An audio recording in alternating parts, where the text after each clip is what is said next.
It all started with a single post that sent shockwaves through conservative circles. Candace Owens, silent for weeks amid whispers of a growing rift inside Turning Point USA, finally broke her silence, but not in the way anyone expected. The post wasn't long, but it was cold, deliberate, and filled with quiet fury. Within minutes, social media exploded with speculation. What could drive one of the most powerful voices in right-wing media to publicly distance herself from Charlie Kirk, the very man she once called a brother? The answer, it seemed, lay not in politics, but in the secrets of the Kirk family itself.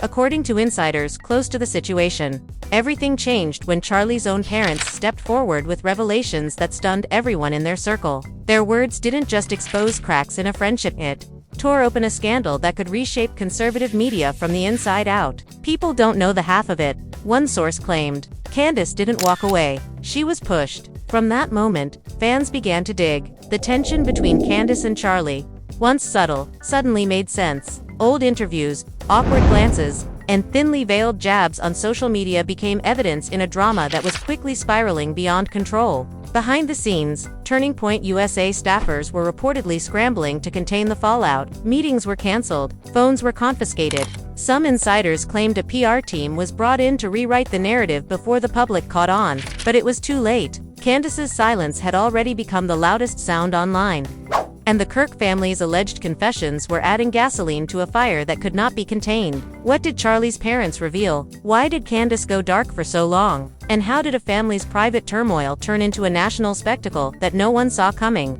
As the days unfolded, it became clear this wasn't just another media feud, it was personal, painful, and rooted in betrayal. One that left even longtime supporters of both sides questioning everything they thought they knew. Tonight, we unravel the entire story from the explosive moment Candace Owens decided to break her silence to the shocking details shared by Charlie Kirk's parents that changed everything. This isn't just about politics or ego. This is about trust, power, and the cost of loyalty in a world where every secret has a microphone. Fans are calling it the biggest conservative fallout of the decade. And once you hear what really went down behind the cameras, you'll understand why. Under the dim glow of a Washington, D.C. skyline, whispers had already begun spreading through conservative media circles. Producers were trading texts, podcasts hinted at internal friction, and a quiet unease surrounded the once unshakable alliance between Candace Owens and Charlie Kirk. But what no one realized was that the storm had already started brewing behind closed doors weeks before Candace broke her silence. It began with a dinner, an ordinary Friday evening at the Kirk family home, meant to celebrate Charlie's new project launch. Candace was invited as usual, and everything appeared calm. Yet beneath the polite laughter and the flash of camera phones, there was tension thick enough to taste. According to someone who attended that dinner, Charlie's mother, Jennifer Kirk, seemed uneasy the moment Candace arrived. Her greeting was short, and her smile didn't reach her eyes. There was something off, the source said. Like the air changed the second Candace walked in. Throughout the evening, Candace tried to make small talk, joking about how the conservative world never slept, but Charlie's father, Stephen Kirk, didn't laugh. Instead, he asked a question that froze the room. Candace, how much longer do you plan to use my son's name for your own gain? Silence. Forks clattered against plates. Candace looked stunned, and for a few seconds, even Charlie didn't move. Candace finally responded, her tone steady but sharp. Excuse me, what are you implying? She said. Jennifer's voice cracked as she added, you've changed him, Candace. He's not the same person anymore. Charlie tried to interject. Mom, stop, not tonight. But the damage was done. Everyone at the table felt the tension. Candace stood up, visibly shaken, muttering something about not needing to be ambushed in front of cameras. She left before dessert was served, and that moment, insiders say, marked the true beginning of the fallout. In the days following, Charlie tried to smooth things over privately. He sent a text that read, you know my parents are old, don't take it personally, but Candace didn't respond. She was furious not just because of the insult, but because she suspected Charlie's parents were speaking out of knowledge they shouldn't have had. A week later, screenshots began circulating on encrypted group chats used by conservative influencers. One message, allegedly from Jennifer Kirk, read, we warned him. She's not who she pretends to be. Another from Steven said, truth will come out. Even Candace can't bury family secrets forever. By the time the messages leaked to online blogs, Speculation turned wild. Fans wondered what secrets the Kirks were talking about. Was it financial, political, personal? Candace, known for controlling her image tightly, said nothing. That silence drove the internet mad. Entire Reddit threads were dedicated to decoding her facial expressions in old interviews with Charlie. People noticed the way her smile looked strained, the quick glances, the moments she seemed to roll her eyes when Charlie spoke. This was building for a long time. One fan wrote, "You can see it in their body language." Behind the scenes, Candace's team was divided. Some urged her to issue a statement denying any rift, while others told her to stay quiet and let the Kirk family hang themselves with their own words. She chose the latter for now. Meanwhile, Charlie's parents didn't stop. According to one insider, they started reaching out to conservative donors, warning them that Turning Point USA's leadership was morally compromised. That phrase alone sent panic across the organization. Donors began calling, asking questions. Even Fox News producers started pulling back from booking Charlie until the situation was clarified. The first real confrontation came 2 weeks later, backstage at a private Puza event in Arizona. Candace was there as a guest speaker, Charlie as host. They hadn't spoken face-to-face since the dinner incident. A camera crew captured their arrival, smiling for the press. But the moment they stepped off stage, witnesses say everything unraveled. One staffer recalled hearing raised voices behind a closed door. "You let your family destroy my reputation," Candace allegedly snapped. Charlie's response was cold. "My family didn't say anything that wasn't true." There was a pause before Candace shot back. "So you're admitting it now?" Security was reportedly called when the argument got too heated. While no physical altercation occurred, several attendees heard Candace yell, "I made you, Charlie. Remember that?"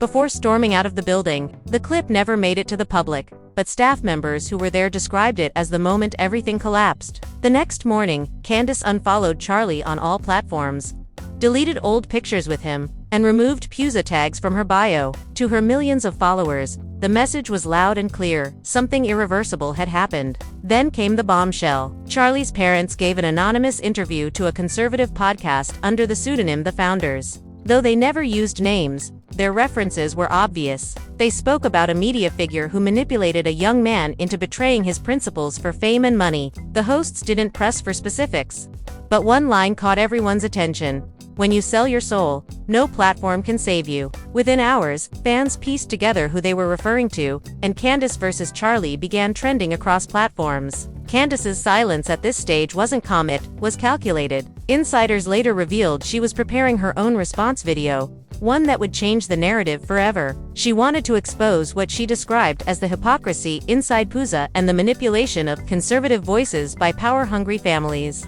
What no one knew was that she had been documenting private messages, voice notes, and emails for months. She knew this fallout was coming, and she was ready. Meanwhile, Charlie tried to maintain normalcy on his shows, avoiding questions about Candace entirely. But viewers could see the strain. His usual confidence seemed forced, his jokes fell flat, and his eyes darted to the camera as if waiting for the next blow. Behind that polished exterior, insiders said he was breaking apart. His parents' involvement had turned what could have been a private feud into a family scandal played out under the harshest spotlight. Things reached a boiling point when an anonymous source leaked screenshots allegedly showing Jennifer Kirk discussing funds being misused within Puza. While there was no proof of wrongdoing, the damage was done. The internet took those claims and ran with them. Candace's followers flooded comment sections with "We knew it," and "Karma always hits back." Puza's management team scrambled to issue a statement denying any corruption, but the timing couldn't have been worse. Candace used that moment to re-emerge,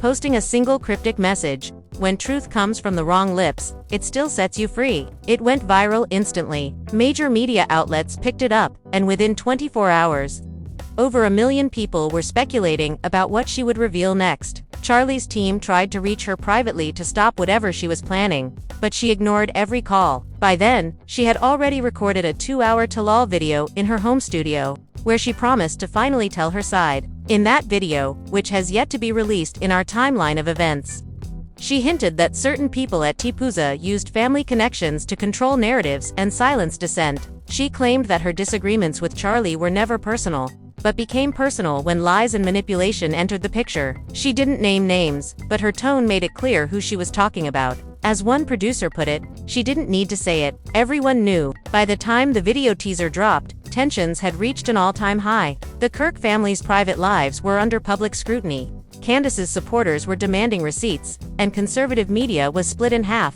On one side were those defending the Kirks as traditional moralists standing against ego and greed. On the other, those painting Candace as a fearless truth-teller, exposing a toxic power structure. What had begun as whispers over dinner was now a media inferno, and no one was safe from it. The night Candace's teaser went live, Charlie Kirk was reportedly in Dallas preparing for a Tupperware leadership summit. According to people close to him, he found out about the post, not through his team, but through a notification on his own phone.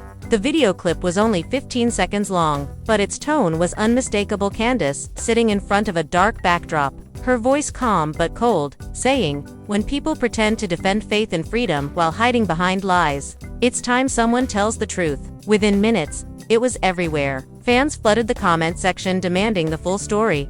And hashtags like #Candace exposes Charlie and #TPUSA scandal began trending. Inside Pusa headquarters, panic spread fast. The communications director reportedly called an emergency meeting that went late into the night. "We can't have two of our biggest figures tearing each other apart in public," one senior staffer said. But the situation was out of control. Every time they tried to issue a statement, Candace would post another cryptic line that seemed to undermine it. Her next post read, "When loyalty becomes blindness, it's not loyalty anymore." People began speculating that she was hinting at financial corruption, secret deals, and even political manipulation within the movement. Meanwhile, Charlie's parents refused to back down. In a new online interview, Jennifer Kirk doubled down on her earlier comments, this time appearing visibly emotional. "We've watched our son become someone we barely recognize," she said. "This isn't about politics, it's about influence, manipulation, and control." Though she didn't name Candace directly, her expression left no room for doubt. Stephen Kirk added,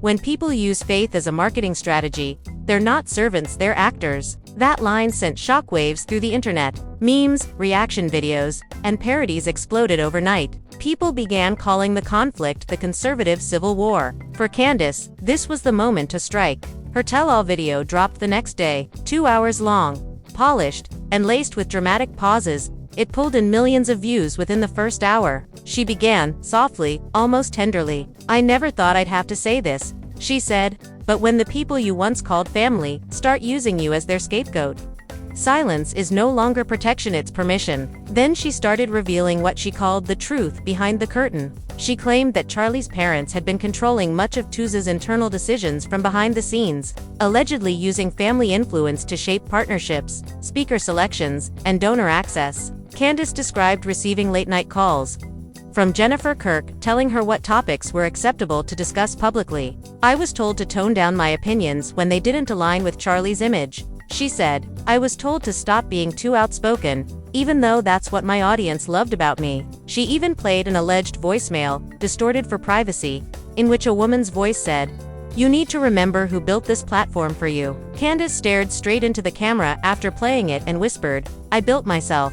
The response was immediate and brutal. Conservative commentators took sides in real time. Some called Candace brave for standing up to what they called the family-controlled conservative machine, while others accused her of orchestrating a smear campaign. Charlie went silent, issuing only a brief post that read, "When someone tells you who they are, believe them." But that post only fueled more confusion. Fans began dissecting every word, debating whether he was calling Candace dishonest or admitting guilt. Behind the curtain, Charlie's team was imploding. Half of his closest aides reportedly threatened to quit if he didn't publicly defend himself, while others urged him to remain quiet and let the fire burn out. According to leaked messages from one staff chat, someone wrote, "Candace isn't bluffing, she's got receipts." Rumors began spreading that Candace had access to internal Pusa documents, emails, and recordings proving unethical practices. If that was true, Charlie's entire empire could collapse overnight. In a desperate move, Charlie's father reached out to mutual friends, asking them to mediate. One of them, a conservative podcast host, claimed in a tweet that private peace talks had begun between the two, but Candace publicly denied it, posting, "You can't negotiate with people who think reputation is a substitute for truth." The comment went viral. gaining hundreds of thousands of likes and sparking a wave of memes that mocked Charli's attempts to stay silent. Then came the twist no one expected. A leaked audio clip surfaced on social media, allegedly recorded during that fateful dinner weeks earlier. In it, a man's voice, sounding like Charli's father, could be heard saying, "We can't let her drag our name down, she's out of control." Another voice, faint but seemingly Charli's, responded, "Just give it time. She implode." Fans were stunned. If the clip was real, it meant Candace had been right all along. They had been plotting behind her back. Tupuza quickly called the clip fabricated, but internet sleuths pointed out background noises, matching it to earlier video footage from that same dinner. Candace responded swiftly. She uploaded a short video saying, "When you have nothing to hide, you don't panic. You don't erase evidence. You don't send lawyers after people for telling the truth." Her tone was calm but deadly. Fans noticed her shift from emotional to strategic. It wasn't just a feud anymore. It was a war for credibility. She even began teasing part 2 of her expose, promising that the next revelation will make everything make sense. Meanwhile, Charli's parents released a formal statement through their attorney, accusing Candace of defamation and deliberate manipulation of private recordings. They demanded she take down her videos or face legal action, but the move backfired. The lawsuit threat made them look defensive, and online. Audiences turned against them. Comments flooded in saying, "If she's lying, prove it, and you can't silence truth with lawyers." The more they pushed back, the more powerful Candace's narrative became. By now, other conservative figures were quietly distancing themselves. Brands paused sponsorships. Conference invitations were withdrawn. One event organizer leaked a message showing that Candace's name was removed from the speaker list hours before she was supposed to appear. "We were told to avoid drama," the organizer said. "But it's too late. She's bigger than all of them right now." And she was. Candace's video series crossed 10 million views within a week. Late-night shows mocked the conservative implosion. Mainstream outlets dissected every new revelation, and even liberal commentators admitted they were hooked. Candace had transformed the narrative completely from being accused to being the accuser, from being silenced to commanding the microphone. But as her star rose, another leak threatened to pull her back down. One morning, an anonymous email was sent to multiple news outlets claiming to have proof that Candace had manipulated private donations for personal use. Attached were screenshots of transactions and messages, suggesting money intended for charity was redirected to her personal brand. Within hours, headlines screamed Candace Owens accused of misusing funds. The timing was suspicious right after she promised her next big reveal. She immediately denied the allegations, calling them a desperate last-minute stunt by a family terrified of exposure. But questions lingered. Could it be true? Was the Kirk family fighting back using the same tactics she once used against them? As the day ended, one thing became clear. The scandal was far from over. The line between truth and performance had blurred, and no one, not even Candace herself, could fully control the story anymore. Fans who once cheered her now whispered doubts, and those who stood with Charli began questioning what his family might still be hiding. Every post, every leak, every word had become a weapon in a war that was no longer about politics, but survival. And as the cameras kept rolling, both sides prepared for what everyone knew was coming. Next, the final, brutal confrontation that would decide who walked away untouchable and who would be left in ruins. By the time November rolled in, the conservative landscape looked nothing like it had just a month before. Podcasters, bloggers, and influencers had turned the Candace versus Kirk fallout into a daily soap opera. Every tweet, every vague quote, every leaked message was dissected like scripture. Even mainstream media couldn't resist the spectacle. CNN ran a headline that read, "Candace Owens versus Charli Kirk, the conservative feud tearing the right apart," while Fox News avoided mentioning it altogether, quietly removing both of their names from its guest rotation. Behind the chaos, though, there was something much darker happening. Insiders began whispering that Candace's expose had rattled more than just the Kirks. It had shaken Tusu's donor base. Several high-profile contributors reportedly froze their funding, demanding clarity and accountability. One donor email that later leaked read, "I won't be writing another check until someone explains why internal family disputes are being aired on YouTube." In a movement built on image and control, losing donors meant losing power, and that terrified Charli's parents. Candace, sensing leverage, doubled down. She began releasing smaller clips, daily, short, direct, and surgical. One clip featured an email thread allegedly between Puza executives debating whether Candace's aggressive tone made her a liability Another featured voice notes of an unnamed man warning her to drop it before things get ugly. Her followers flooded social media with outrage, tagging Pooja sponsors and demanding answers. Even people who didn't like her politically started watching, drawn in by the sheer drama of it all. Charlie, meanwhile, began unraveling. Sources close to him claimed he hadn't slept in days. During one live broadcast, his normally confident delivery faltered. "We're all human," he said mid-segment, his eyes red and tired.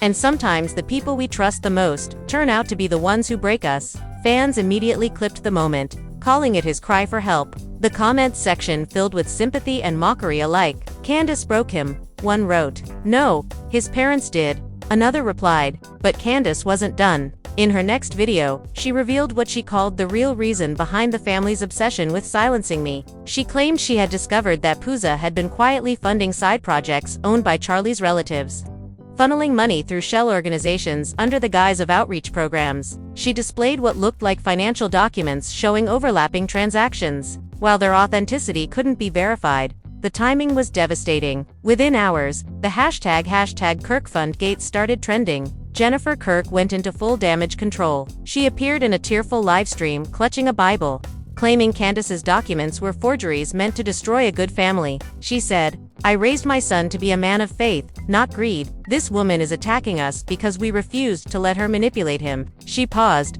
voice breaking, and added, "Charlie has been like a son to her, and this is how she repays him." It was emotional theater at its peak. Some viewers believed her, others saw it as a desperate performance. Candace wasted no time responding. She uploaded a clip titled, "Tears Don't Erase Truth." It opened with a montage of past Pooja events, Candace and Charlie laughing on stage, hugging, celebrating milestones, then cut to Candace staring straight into the camera. "I loved that family," she said softly. But love doesn't mean silence. Love doesn't mean covering up lies. She accused the Kirks of using morality as a mask for money and manipulation. Her voice cracked for the first time since the feud began. "They broke something in me," she whispered, "but they also freed me." Her vulnerability shifted the narrative again. Suddenly, she wasn't the aggressor, she was the betrayed ally, the woman who'd been burned for speaking truth. Supporters began calling her a hero. Merch lines popped up over nightshirts reading "Freed by Truth" and "No loyalty without honesty." Conservative forums exploded with division. One user wrote, "This isn't just about Candace and Charlie, it's about who really controls the movement." Another replied, "Maybe Candace just exposed what we all refuse to see." While Candace's side gained momentum, Charlie's team scrambled to hold things together. Pooja's internal memos leaked, revealing frantic discussions about containing narrative fallout. One executive even suggested offering Candace a private settlement to end this quietly. She refused. She tweeted, "I don't take hush money. I take accountability." That tweet alone received over 2 million likes in 24 hours. The war had officially gone public. Then came the email leak that changed everything. A well-known journalist published screenshots showing correspondence between Charlie's parents and a major Pooja donor. In the emails, Jennifer appeared to write, "Candace's ego is out of control. If she doesn't step back, we'll make sure she never works with another conservative brand again." The journalist verified the email headers. And though the Kirks called it contextually misleading, the damage was catastrophic. The narrative flipped overnight. People began accusing the Kirks of blacklisting voices that didn't conform. So much for free speech. One viral post read, "As pressure mounted, Charlie went live on Instagram to address everything himself. His face looked drawn, and his voice trembled as he spoke. I want to say something from my heart," he began. "What's happening right now isn't politics, it's personal pain made public. I never wanted this. I've tried to keep my family out of it, but people keep dragging them in." He paused before continuing, "Candace, if you're watching this, I wish we could have handled it privately." He didn't deny the allegations, but he didn't confirm them either. The ambiguity only fueled more questions. Candace's response came just hours later, in the form of a single sentence. "Silence is confession when the truth's already on tape." Fans went wild. Some believed she was hinting at more recordings, proof that could end the Kirks once and for all. Theories flooded Reddit. Hidden voice notes, unreleased footage, encrypted files. One anonymous account claimed Candace had a full archive of conversations she recorded over the years, waiting for the right moment to release them. Others dismissed it as rumor, but everyone was watching her next move. For the first time since the feud began, Charlie's parents disappeared from public view. Their social media accounts went quiet. Friends said they were in hiding. preparing a legal counteroffensive. Candace, meanwhile, announced she would be appearing on a major talk show to set the record straight. Producers teased it as the most anticipated interview of the year. Tickets for the live audience sold out in minutes. The interview aired 3 days later. Dressed in a sleek black outfit, Candace looked composed but intense. She recounted her version of events in chilling detail: the dinner confrontation, the threats, the smear campaigns. Then, near the end, she dropped the biggest bomb yet. "I still have the messages," she said. "And when the time is right, I'll release them. Not to destroy anyone, but to make sure the truth can't be rewritten." The host asked, "Are you saying you have proof that the Kirks plotted against you?" Candace smiled faintly and replied, "I don't say things I can't prove." The crowd gasped. By the next morning, news outlets everywhere were replaying that clip. Charlie's name trended again. Conservative donors reportedly held a secret meeting to discuss damage management. Tupouza insiders said morale had hit rock bottom. And still, no one knew what Candace would reveal next door when, somewhere in Arizona, Charlie's father was overheard telling a friend, "She's going to take us all down." And for the first time, even those closest to the Kirk family began to wonder if he was right. Candace had taken on the most powerful conservative family in America and she wasn't losing. Yet beneath her calm confidence, those close to her claimed she'd begun showing signs of strain. Sleepless nights, constant calls with lawyers, paranoia that her phone was being tapped. The price of truth, or what she called truth, was eating her alive. As November closed, both camps retreated into silence. No posts, no statements, no leaks. But everyone knew it was the calm before the storm. The next move would decide who survived the scandal and who was erased from it forever. As the night deepened, the internet became a battlefield of screenshots, voice notes, and allegations. Kirk, once the polished face of conservative grace, was suddenly drowning in waves of online backlash. Fans who once praised her for her elegance were now questioning her loyalty, her faith, and her motives. The leaked receipts from Candace Owens had turned everything upside down. Every detail, from private texts to internal Tupouza notes, was being dissected by millions. And through it all, Erica stayed silent, her social media accounts untouched, her story untold. People speculated wildly. Some said she was consulting lawyers. Others whispered that her marriage to Tim Tebow was under strain because of the scandal's magnitude. But what no one knew was that behind the scenes, Erica was preparing her own counterattack, a response that could either clear her name or destroy everything she had built. When the receipts first dropped, it was chaos. Influencers, politicians, and conservative commentators picked sides instantly. Candace's words carried weight, and she knew it. Her audience trusted her, believed her. And when she said Erica had crossed moral lines within Tupouza, that was all it took to set the internet ablaze. Erica's supporters tried to defend her, but the tide was too strong. Hashtags like #Erica Kirk exposed and #TPUSA scandal trended for days. And every podcast in the conservative world had something to say about it. Behind closed doors, Tupouza leadership scrambled to contain the damage. Charlie Kirk himself was allegedly furious, not because of the scandal's moral implications, but because the organization's reputation was crumbling in real time. Donors were pulling back,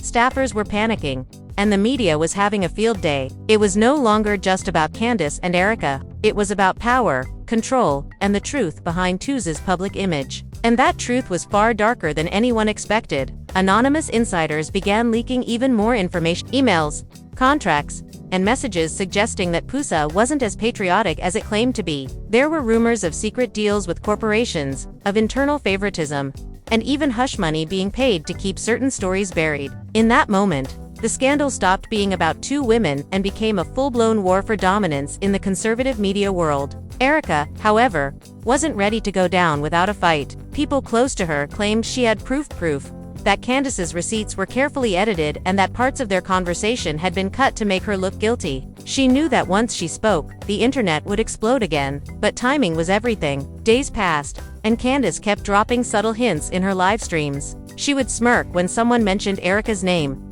tease new information, and play the game perfectly. It was entertainment for her followers, but torture for Erica. Behind the scenes, friends who once texted her daily had gone quiet. Brand deals vanished overnight. Conference invitations were rescinded. It was a quiet isolation that hurt more than the public attacks. Even people at Tupouza started distancing themselves. There were whispers in hallways, side eyes during meetings, and polite but firm messages asking her to step back until things settle. It was humiliating, and yet, in the middle of all the chaos, Erica found an unexpected ally, former Tupuza employee, who reached out with information that could turn everything around. The woman claimed to have witnessed the real reason behind the falling out between Candace and Erica.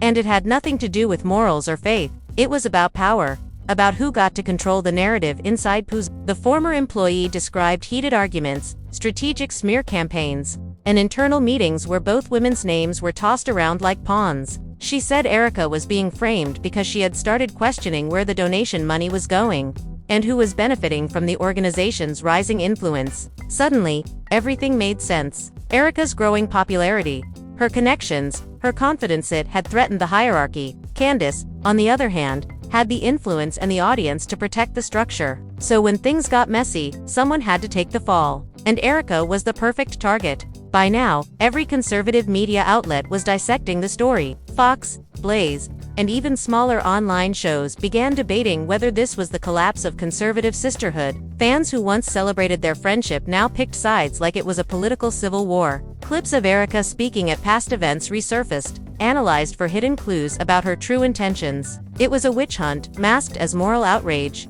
Late one night, Erica finally decided enough was enough. She opened her phone, logged into her Instagram, and began typing. For days I've stayed silent, not because I'm guilty, but because I wanted to understand how far people would go to destroy someone's name. Tonight, that ends. Within minutes, the post went viral. Thousands of comments poured in, both supportive and hateful. And just like that, the narrative shifted again. Candace's camp went on defense mode, accusing Erica of gaslighting and playing the victim. Erica, meanwhile, promised to release her own receipts the next morning, receipts that would, in her words, expose the real puppet masters behind Pusa. The anticipation was electric. News outlets began setting countdowns. Twitter Spaces erupted with speculation, but as dawn approached, something strange happened. Erica's account disappeared.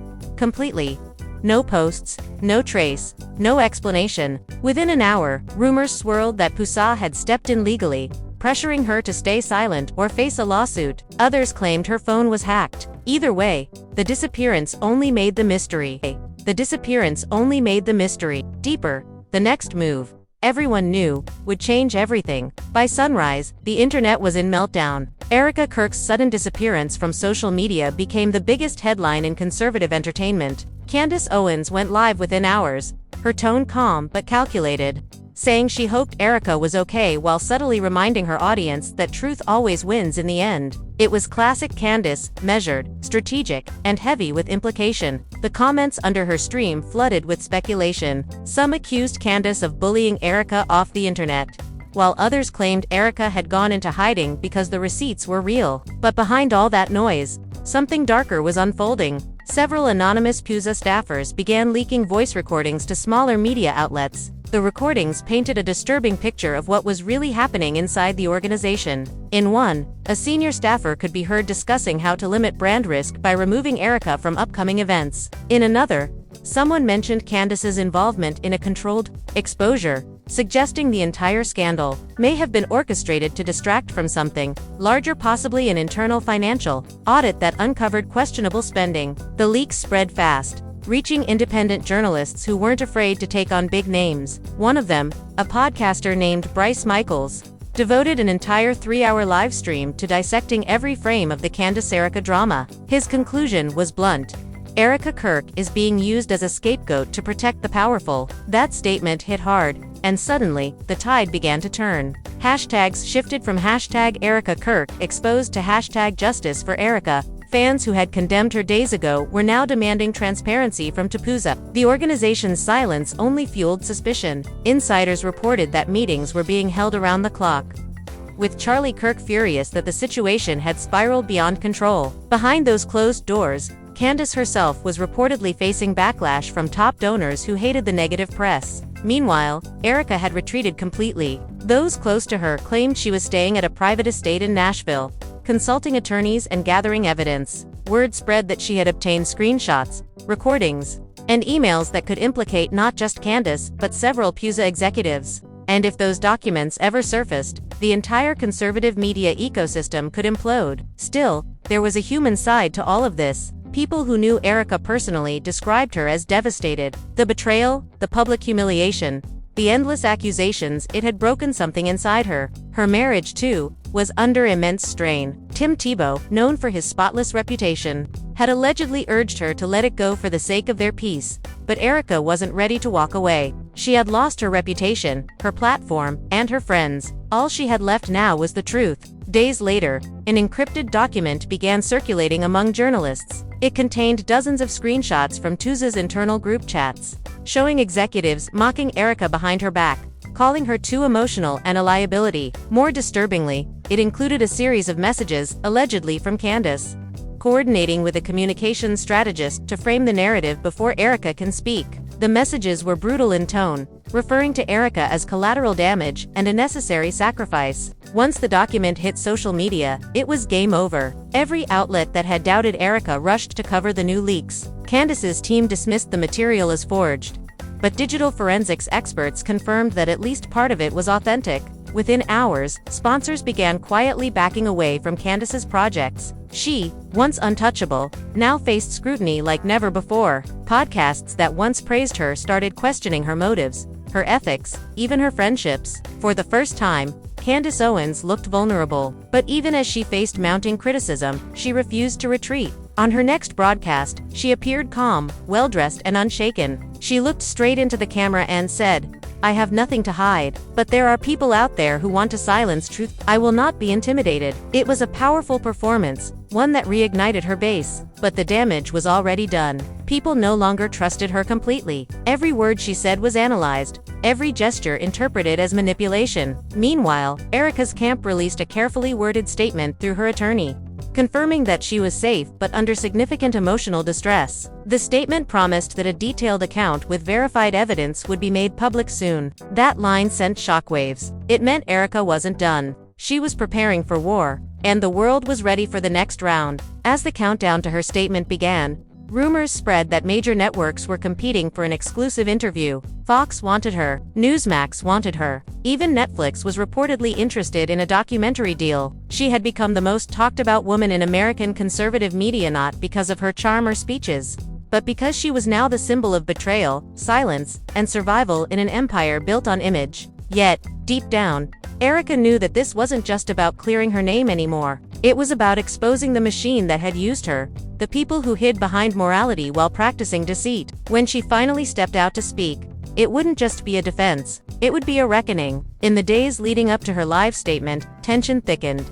Candace's team began damage control, trying to get ahead of whatever Erica was going to reveal. TUSA's lawyers sent warnings to journalists, threatening lawsuits for defamation and unauthorized disclosure of internal documents. It was chaos. Legal teams on both sides preparing for impact. But what neither Candace nor TUSA expected was how much public sentiment had shifted. This wasn't just about ideology anymore. People were tired of the hypocrisy, the fake smiles, the constant infighting hidden behind polished branding. Erica had become their avatar, a woman crushed by a system that pretended to stand for truth. By the time her scheduled broadcast went live, over 1 million people were waiting to watch. The thumbnail was simple: Erica sitting alone in a dimly lit room, eyes red but steady. And as the feed began, she took a deep breath and said quietly, "You've all heard their version. Now it's time you hear mine." And that, right there, was the moment that changed everything. When Erica Kirk's voice cracked in that final sentence, even her harshest critics went silent. The air online felt heavy,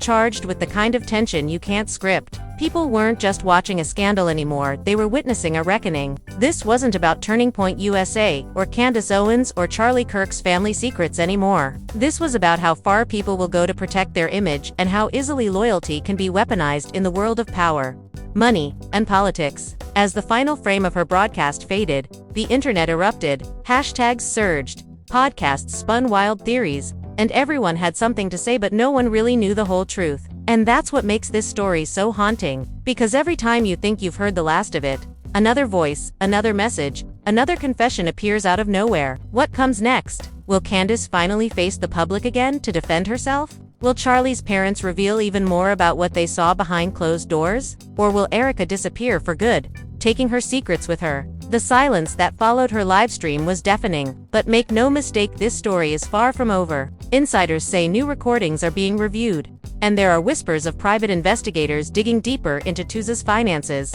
Some even claim a tell-all book deal is already on the table. If that's true, the next chapter might not unfold online, it might hit every newsstand in the country. The truth is, no one comes out of this clean. Candace, Charlie, Erica, they've all been burned by the very system they helped build. Fans who once worshipped them are now questioning everything. Are their alliances real, or are they just performances for clicks and influence? Because when family starts talking, when parents drop revelations that shake the core of an empire, there's no going back.